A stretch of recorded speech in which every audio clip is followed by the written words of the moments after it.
Jérémie, chapitre 10. Écoutez la parole que l'Éternel vous adresse, maison d'Israël.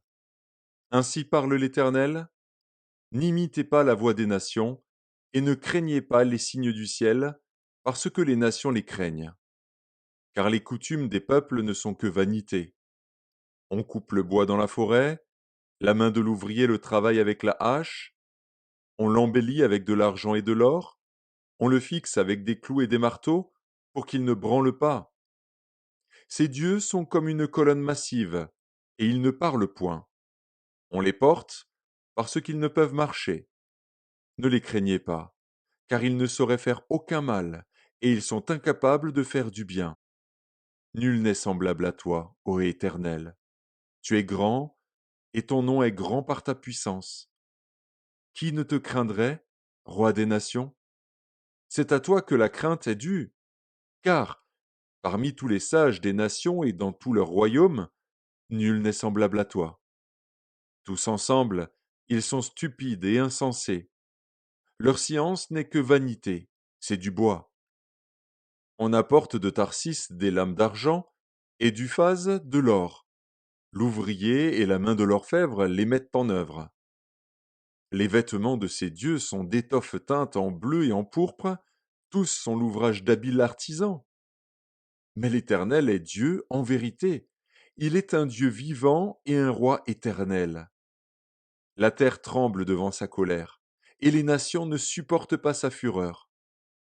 Vous leur parlerez ainsi. Les dieux qui n'ont point fait les cieux et la terre disparaîtront de la terre et de dessous les cieux.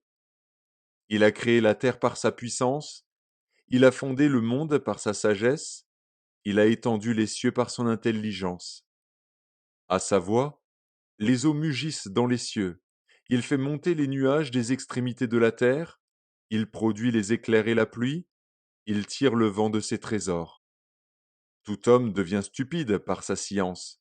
Tout orfèvre est honteux de son image taillée.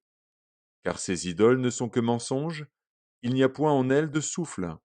Elles sont une chose de néant, une œuvre de tromperie, elles périront quand viendra le châtiment. Celui qui est la part de Jacob n'est pas comme elle, car c'est lui qui a tout formé, et Israël est la tribu de son héritage. L'Éternel des armées est son nom. Emporte du pays ce qui t'appartient, toi qui es assise dans la détresse. Car ainsi parle l'Éternel, voici, cette fois je vais lancer au loin les habitants du pays, je vais les serrer de près, afin qu'on les atteigne. Malheur à moi, je suis brisé, ma plaie est douloureuse, mais je dis, c'est une calamité qui m'arrive, je la supporterai. Ma tente est détruite, tous mes cordages sont rompus, mes fils m'ont quitté, ils ne sont plus. Je n'ai personne qui dresse de nouveau ma tente, qui relève mes pavillons.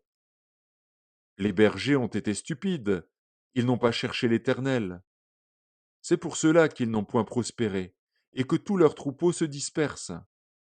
Voici, une rumeur se fait entendre. C'est un grand tumulte qui vient du septentrion pour réduire les villes de Juda en un désert, en un repère de chacals. Je le sais, ô Éternel. La voix de l'homme n'est pas en son pouvoir. Ce n'est pas à l'homme, quand il marche, à diriger ses pas. Châtie-moi, ô Éternel, mais avec équité, et non dans ta colère, de peur que tu ne m'anéantisses. Répands ta fureur sur les nations qui ne te connaissent pas, et sur les peuples qui n'invoquent pas ton nom. Car ils dévorent Jacob, ils le dévorent, ils le consument, ils ravagent sa demeure.